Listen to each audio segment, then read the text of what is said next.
England versus India మధ్య జరిగే Pataudi ట్రోఫీని Anderson టెండూల్కర్గా పేరు మార్చడంపై తీవ్ర దుమారం రేగుతుంది. పటౌడీ పేరును ఎందుకు తొలగించారని మాజీ క్రికెటర్లు కపిల్ దేవ్, రాహుల్ ద్రవిడ్లు ప్రశ్నించారు. ఈ నిర్ణయాన్ని తప్పుబట్టారు. ఇది సరికాదని అభిప్రాయపడ్డారు. ఈ వివాదంపై తాజాగా సచిన్ టెండూల్కర్ స్పందించారు.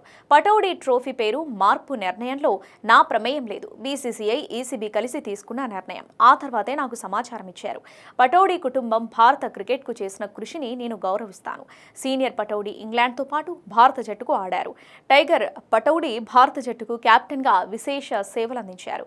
కాబట్టి పటౌడీ వారసత్వాన్ని సజీవంగా ఉంచాలి. అందుకోసం నేను చేయగలిగినదంతా చేశాను. ఈ వివాదం తలెత్తిన తర్వాత నేను పటౌడీ కుటుంబంతో మాట్లాడాను. ఐసీసీ చైర్మన్ జైషాతో పాటు బీసీసీఐ, ఈసీబీ అధికారులతో చర్చలు జరిపాను. పటౌడీ వారసత్వాన్ని కొనసాగించడానికి ఏదో ఒకటి చేయాలని వారికి సూచించాను. ఈ చర్చల తర్వాత పటౌడీ పేరును ఈ సిరీస్తో ఉండేలా విజేత కెప్టెన్ను పటౌడీ మెడల్ ఆఫ్ ఎక్సలెన్స్ను అందజేయాలని నిర్ణయించారు. నేను ఎప్పుడూ సీనియర్ ఆటగాళ్లను గౌరవిస్తాను అని సచిన్ టెండూల్కర్ చెప్పుకొచ్చారు. ఇక Bharat versus England test series ఈ రోజు నుంచి ప్రారంభం కానుంది.